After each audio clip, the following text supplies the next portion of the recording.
ಜೋಗಿ ಪ್ರೇಮ್ ನಿರ್ದೇಶನದಲ್ಲಿ ಧ್ರುವ ಸರ್ಜಾ ನಟನೆಯ ಕೆಡಿ ಸಿನಿಮಾ ತೆರೆಗಪ್ಪಳಿಸಿದೆ. 4 ವರ್ಷಗಳಿಂದ ಹುಟ್ಟಿಕೊಂಡಿದ್ದ ಭಾರೀ ಕುತೂಹಲಕ್ಕೆ ಬ್ರೇಕ್ ಬಿದ್ದಿದೆ. 70ರ ದಶಕದ ಭೂಗತಲೋಕದ ಕತೆ, ಭಾರೀ ಬಜೆಟ್, ಸಂಜಯ್ ದತ್, ಶಿಲ್ಪಾ ಶೆಟ್ಟಿ, ರವಿಚಂದ್ರನ್, ರಮೇಶ್ ಅರವಿಂದ್ ಒಂದೇ ಸಿನಿಮಾದಲ್ಲಿ ನಟಿಸಿದ್ದಾರೆ ಅಂದಾಗಲೇ ನಿರೀಕ್ಷೆ ಮೂಡಿತ್ತು. ಇನ್ನು ಪ್ರೇಮ್ ಸಿನಿಮಾ ಅಂದಮೇಲೆ ಸದ್ದು ಗದ್ದಲ ಜೋರಾಗಿಯೇ ಇರುತ್ತೆ. ಕೊನೆಗೆ ಕಿಚ್ಚ ಸುದೀಪ್ ಕೂಡ ಸಿನಿಮಾ ತಂಡ ಸೇರಿಕೊಂಡಿದ್ದಾರೆ ಅಂದಾಗ ನಿರೀಕ್ಷೆ ಎವರೆಸ್ಟ್ ಎತ್ತರಕ್ಕೆ ಏರಿತ್ತು. ಸಾಕಷ್ಟು ಅಡೆತಡೆಗಳನ್ನು ಎದುರಿಸಿ ಅಂತೂ ಇಂತೂ ಸಿನಿಮಾ ತೆರೆಗೆ ಬಂದಿದೆ. ಮೊದಲ ದಿನವೇ ಸಾಕಷ್ಟು ಜನ ಮುಗಿಬಿದ್ದು ಸಿನಿಮಾ ನೋಡಿದ್ದಾರೆ. ಅದು 80ರ ದಶಕದ ಆರಂಭ. ಪೊಲೀಸ್ ಅಧಿಕಾರಿ ಸೂರಪ್ಪನ ಮನೆಯಲ್ಲಿ ಮದುವೆ ಸಂಭ್ರಮ. ಆತನ ಜೊತೆಗೆ ಕೆಲಸ ಮಾಡಿದ್ದ 4 ಪೊಲೀಸರ ಹೆಣ ಬೀಳುತ್ತೆ. ಸೂರಪ್ಪನಿಗೂ ಸಮಸ್ಯೆ ಆಗಬಹುದು ಎಂದು ಪೊಲೀಸ್ ಪಡೆ ಭದ್ರತೆ ಓಡಿ ಬರುತ್ತೆ. ಆಗ ಕಾಲಭೈರವ ಹಾಗೂ ಕಾಳಿದಾಸನ ರಕ್ತ ಚರಿತ್ರೆ ಬಿಚ್ಚಿಕೊಳ್ಳುತ್ತದೆ. ಸೂರಪ್ಪನ ನಿರೂಪಣೆಯಲ್ಲಿ 1975ರ ಸುಮಾರಿಗೆ ಬೆಂಗಳೂರು ಭೂಗತಲೋಕವನ್ನು ಆಳುತ್ತಿದ್ದ ಡಾಕ್ ದೇವ ಎಂಬ ಡಾನ್ ಕತೆ ತೆರೆದುಕೊಳ್ಳುತ್ತದೆ. ರಾಜ್ಯದ ಮುಖ್ಯಮಂತ್ರಿ ಕೃಪಾ ಪೋಷಣೆಯಿಂದ ಸಾಮಾನ್ಯ ಕುಸ್ತಿ ಪೈಲ್ವಾನಾಗಿದ್ದ ದೇವ ಮುಂದೆ ಡಾನ್ ಆಗಿ ಮೆರೆಯುತ್ತಾನೆ.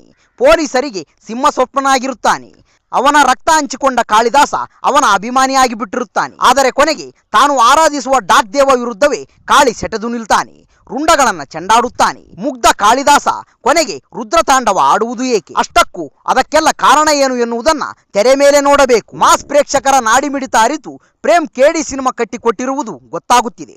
ಅದಕ್ಕೆ ಕಲಾವಿದರ ನಟನೆ, ತಂತ್ರಜ್ಞರ ಶ್ರಮ, ಬಜೆಟ್ ಎಲ್ಲವೂ ಸಾಥ್ ಕೊಟ್ಟಿದೆ. 70ರ ದಶಕದ ಬೆಂಗಳೂರು ಚಿತ್ರಣವನ್ನು ಕಟ್ಟಿಕೊಡಲು ಪ್ರೇಮ್ ಆ್ಯಂಡ್ ಟೀಮ್ ಬಹಳ ಶ್ರಮ ವಹಿಸಿದೆ. ಅದು ಪ್ರತಿ ಫ್ರೇಮ್ನಲ್ಲೂ ಗೊತ್ತಾಗುತ್ತಿದೆ. ಕತೆ ಸಿಂಪಲ್ ಅನ್ನಿಸಿದ್ರು ಅದಕ್ಕೆ ಮಾಸ್ ಮಸಾಲೆ ಬೆರೆಸಿ ಫಾಸ್ಟ್ ಫುಡ್ ರೀತಿ ಬಾಯಲ್ಲಿ ಇಟ್ಟ ತಕ್ಷಣ ನಾಲಿಗೆ ರುಚಿ ಹತ್ತುವಂತೆ ಕಟ್ಟಿಕೊಟ್ಟಿದ್ದಾರೆ. ಅಣ್ಣ ತಮ್ಮನ ಬಾಂಧವ್ಯವನ್ನ ಅದಕ್ಕೆ ಟ್ರಂಪ್ ಕಾರ್ಡ್ ಆಗಿ ಬಳಸಿಕೊಂಡಿದ್ದಾರೆ.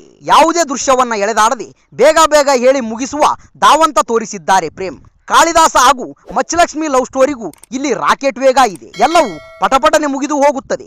ಸೆಕೆಂಡ್ ಹಾಫ್ ಮುಗಿಯುವುದೇ ಗೊತ್ತಾಗಲ್ಲ.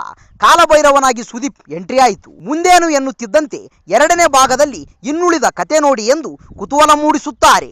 ಪ್ರೇಮ್ ಮೊನಚಾದ ಸ್ಕ್ರೀನ್ ಪ್ಲೇ, ಕುಂತಲ್ಲೇ ಕುಣಿಸುವಂಥ ಸಾಂಗ್ಸ್, ಜಬರ್ದಸ್ತ್ ಆಕ್ಷನ್ ಎಲ್ಲವನ್ನ ಸೇರಿಸಿ ಮಾಸ್ ಪ್ರೇಕ್ಷಕರಿಗೆ ಇಷ್ಟವಾಗುವಂತಹ ಸಿನಿಮಾ ಮಾಡಿದ್ದಾರೆ. ಫ್ಯಾಮಿಲಿ ಎಮೋಷನ್ ಕೂಡ ಚಿತ್ರದಲ್ಲಿದೆ. ಆದರೆ ಧ್ರುವ ಹರಿಸಿರುವ ರಕ್ತದ ಕೋಡಿ ಮುಂದೆ ಎಲ್ಲವೂ ಗೌಣವಾಗಿ ಬಿಡುತ್ತದೆ. ಇದೇ ಕಾರಣಕ್ಕೆ ಚಿತ್ರಕ್ಕೆ ಎ ಸರ್ಟಿಫಿಕೇಟ್ ಕೊಟ್ಟಿರುವುದು ಎನ್ನುವುದು ಗೊತ್ತಾಗುತ್ತಿದೆ. ನಟನೆ ವಿಚಾರಕ್ಕೆ ಬಂದರೆ ಧ್ರುವ ಸರ್ಜಾ ಕಾಳಿದಾಸನ ಪಾತ್ರವೇ ತಾವಾಗಿ ಬಿಟ್ಟಿದ್ದಾರೆ. ಮೊದಲಿಗೆ ಕೊಂಚ ಅತಿಯಾಯಿತು ಅನ್ನಿಸಿದ್ರು ನೋಡ್ತಾ ಜನ ಪಾತ್ರದ ಒಳಗೆ ಇಳಿದು ಬಿಡ್ತಾರೆ. ಏನ್ ಕ್ರೇಜ್ ಆಕ್ಟಿಂಗ್ ಗುರು ಎಂದು ಉದ್ಗಾರ ತೆಗೆಯುತ್ತಾರೆ. ಸಂಬಂಧಗಳ ಪ್ರೀತಿಗೆ ಕಟ್ಟು ಬಿದ್ದ ಮುಗ್ಧ ಕಾಳಿ ಕೊನೆಗೆ ವ್ಯಾಘ್ರನಂತಾಗಿ ಬಿಡುತ್ತಾನೆ. ಧ್ರುವಗೆ ಹೇಳಿ ಮಾಡಿಸಿದಂತಹ ಸಿನಿಮಾ ಇದು ಎನ್ನಿಸುತ್ತದೆ. ಡಾಕ್ ದೇವ ಆಗಿ ಸಂಜಯ್ ದತ್ ಅಬ್ಬರಿಸಿದ್ದಾರೆ. ಆದರೆ ಅವರ ಆರ್ಭಟಕ್ಕೆ ದೇಹ ಸರಿಯಾಗಿ ಸಾಥ್ ಕೊಟ್ಟಿಲ್ಲ. ಸತ್ಯವತಿಯಾಗಿ ಒಂದೆರಡು ಸನ್ನಿವೇಶಗಳಲ್ಲಿ ಶಿಲ್ಪಾ ಶೆಟ್ಟಿ ವಿಜೃಂಭಿಸಿ 2ನೇ ಭಾಗಕ್ಕೆ ದರ್ಬಾರ್ ಉಳಿಸಿಕೊಂಡಿದ್ದಾರೆ. ಮಚ್ಚಲಕ್ಷ್ಮಿ ಆಗಿ ಹುಡುಗಿ ರೀಶ್ಮಾ ನಾಣಯ್ಯ ಗಮನ ಸೆಳೆಯುತ್ತಾರೆ. ಡ್ಯಾನ್ಸ್ನಲ್ಲಿ ಕೂಡ ಧ್ರುವಗೆ ಸವಾಲೊಡ್ಡಿದ್ದಾರೆ. ಇನ್ನು ಸಭ್ಯ ರಾಜಕಾರಣಿ ಅಣ್ಣಯ್ಯಪ್ಪ ಪಾತ್ರದಲ್ಲಿ ರವಿಚಂದ್ರನ್ ಇಷ್ಟವಾಗುತ್ತಾರೆ. ಪೊಲೀಸ್ ಅಧಿಕಾರಿಯಾಗಿ ರವಿಶಂಕರ್ ಆರ್ಭಟ ಕಮ್ಮಿ ಅನ್ನಿಸಿದ್ರು ತಮ್ಮ ಕಂಚಿನ ಕಂಠದಿಂದ ಕಾಳಿದಾಸನ ಕತೆಗೆ ಗತ್ತು ತುಂಬಿದ್ದಾರೆ. ತಾಂತ್ರಿಕವಾಗಿ ಕೆಡಿ ಹೆಚ್ಚು ಕಮ್ಮಿ 100 ಕೋಟಿ ರೂಪಾಯಿ ಬಜೆಟ್ನಲ್ಲಿ ಕೆಡಿ ಸಿನಿಮಾ ನಿರ್ಮಾಣವಾಗಿದೆ.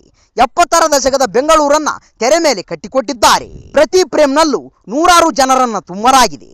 KR market, town hall, Shivaji ಚಿತ್ರಮಂದಿರ ಹೀಗೆ ಅವತ್ತಿನ ಬೆಂಗಳೂರಿನ ಬಣ್ಣಗಳನ್ನು ಚಿತ್ರದುದ್ದಕ್ಕೂ ತುಂಬಿದ್ದಾರೆ. ಅರ್ಜುನ್ಜನ್ಯ ಹಾಡುಗಳು ಮಾತ್ರವಲ್ಲ, ಹಿನ್ನೆಲೆ ಸಂಗೀತ ಕೂಡ ಚಿತ್ರಕ್ಕೆ ಬಲ ತುಂಬಿದೆ. ಆದರೆ ವಿವಾದ ಸೃಷ್ಟಿಸಿದ್ದ ಐಟಮ್ ಸಾಂಗ್ಗೆ ಕತ್ತರಿ ಬಿದ್ದಿದೆ. ಹೌದು, ಕೆಡಿ ಪಾರ್ಟ್ 2 ಕೂಡ ತೆರೆಗೆ ಬರಲಿದೆ. ಆ ಚಿತ್ರದಲ್ಲಿ ಕೂಡ ಕಿಚ್ಚನ ಆರ್ಭಟ ನಡೆಯಲಿದೆ. ನಿಜ ಹೇಳಬೇಕು ಅಂದ್ರೆ ಸುದೀಪ್ ಎಂಟ್ರಿ ಬಳಿಕ ಕತೆಗೆ ಬೇರೆಯದ್ದೇ ರೂಪ ಕೊಟ್ಟು ಮೊದಲ ಭಾಗವನ್ನ ಪ್ರೇಮ್ ತೆರೆಗೆ ತಂದಿದ್ದಾರೆ. ಕೆಡಿ ಕಾಳಿದಾಸ ಧ್ರುವ ಸರ್ಜನಿಗಿಂತ ಖತರ್ನಾಕ್ ಕಾಲಭೈರವ ಯಾರು, ಆತನ ಹಿನ್ನೆಲೆ ಏನು ಎನ್ನುವ ಕುತೂಹಲದೊಂದಿಗೆ ಮೊದಲ ಭಾಗಕ್ಕೆ ಶುಭಂ ಕಾರ್ಡ್ ಹಾಕಿದ್ದಾರೆ. ಮಾಸ್ ಪ್ರೇಕ್ಷಕರಿಗೆ ಪ್ರೇಮ್ ಜಬರ್ದಸ್ತ್ ಸಿನಿಮಾ ನೀಡಿದ್ದಾರೆ. ಒಂದಷ್ಟು ತಪ್ಪುಗಳ ಹೊರತಾಗಿಯೂ ನೋಡುಗರನ್ನ ಹಿಂದಿಟ್ಟುಕೊಳ್ಳುವ ಶಕ್ತಿ ಈ ಸಿನಿಮಾಕ್ಕಿದೆ. ಹೆಚ್ಚು ನಿರೀಕ್ಷೆ ಇಲ್ಲದೆ ಚಿತ್ರಮಂದಿರಕ್ಕೆ ಬಂದರೆ ಧ್ರುವ ಕೈಗೆ ಮಚ್ಚು ಕೊಟ್ಟು ಪ್ರೇಮ್ ಭರಿಸಿದ ರಕ್ತ ಚರಿತ್ರೆ ಇಷ್ಟವಾಗುತ್ತದೆ. ಫ್ಯಾಮಿಲಿ ಸಮೇತ ಚಿತ್ರಮಂದಿರಕ್ಕೆ ಹೋಗಬೇಕು ಎನ್ನುವವರು ಒಮ್ಮೆ ಯೋಚನೆ ಮಾಡಬೇಕು. ಈ ವಿಡಿಯೋ ಇಷ್ಟವಾದಲ್ಲಿ ನಮ್ಮ ಚಾನಲ್ ಲೈಕ್ ಮಾಡಿ, ಶೇರ್ ಮಾಡಿ, ಸಬ್ಸ್ಕ್ರೈಬ್ ಮಾಡಿ ಅಂತ ಹೇಳ್ತಾ ಅಲ್ಲಿಯವರೆಗೂ ಟೇಕ್ ಕೇರ್. Bye friends.